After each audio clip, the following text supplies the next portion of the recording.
Senator.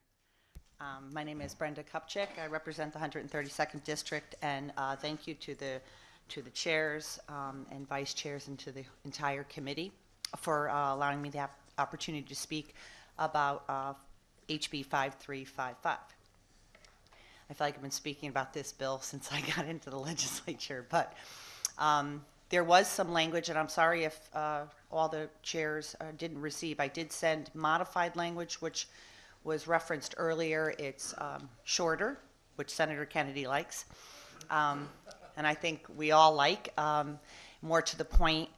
So basically all it does is amend the tethering bill that we passed probably almost 6 years ago, to include animals being left for dangerously long periods of time in extreme weather, extreme cold, extreme heat.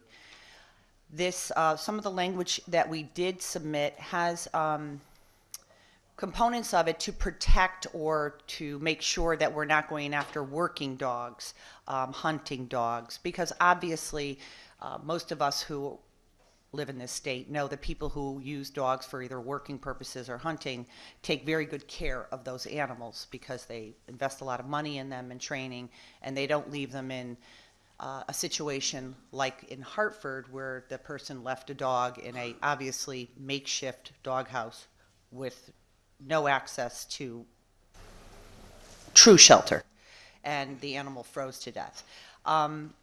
We've worked extensively with ACOs, including Laura, who say that when they get called out on cases about this sort of thing, they don't have the exact tools in the toolbox to be able to protect the animal, and that they need this language to be able to do what they believe is the right thing to do. This is not to impose any sort of big brother on dog owners, but the bottom line is that these are defenseless animals that require someone to be responsible. This is going after irresponsible dog owners who are clearly not doing the right thing in regards to their animal. Thank you. Certainly. Mr. Chairman would like to ask you a question.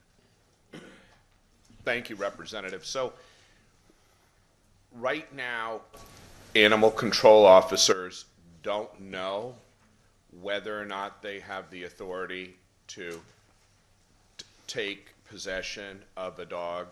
Is that the intention of the bill, to clarify when an animal control officer would be within his or her authority to seize that dog? Is that what this is driving at? Yes.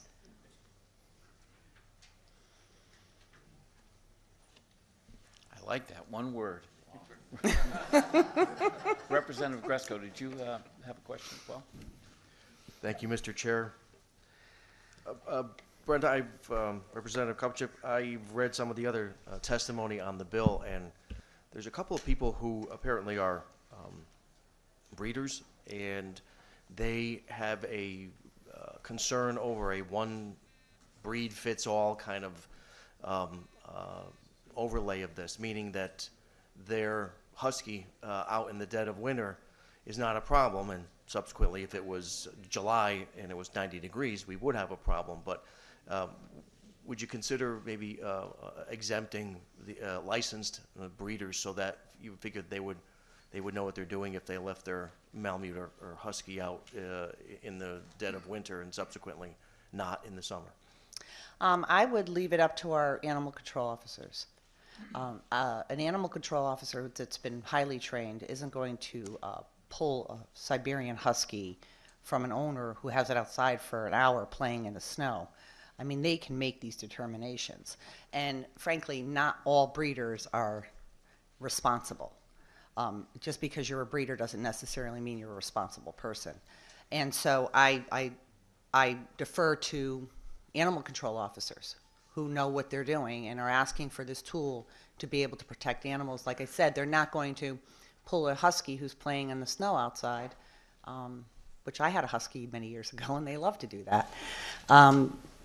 They're not going to come and pull if there's a call that someone's husky's outside. They do check the animal, and Laura, who was up here earlier, could have answered some of those questions. But there's a protocol that they use when they get a call such as this. They're just not going to take an animal. There's a protocol. They check the animal's temperature and so on and so forth in cases of heat and in extreme cold.